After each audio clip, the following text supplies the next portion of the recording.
خطرناکترین گناه این است که در پیش چشم مردم انجام شود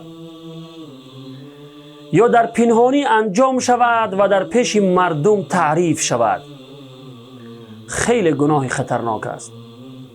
امروزها میبینیم که شراب نوشی، ظلم و ستم، زناکاری، رقص کردن مردان و زنان با همدیگر، جلوه دادن زنها در شبکه‌های اجتماعی، دشنام و حقارت‌های فحش و صدها گناه دیگر در پیش چشم مردم انجام می شود.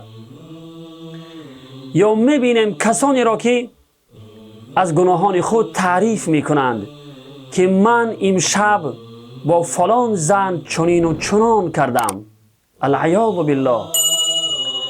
خوب گوش اندازید برادران و خواهران عزیز.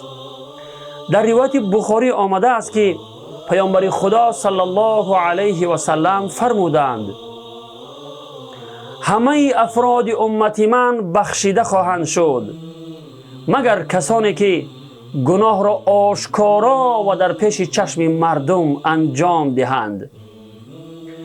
و یکی از انواع گناهان آشکارا این است که انسان شبانگاه مرتکب گناه شود و به هنگام صبح که خداوند گناهش را پوشانده بود بگوید ای فلانی من امشب چنین و چنان کردم، یعنی گناه کردهش را تعریف می کند.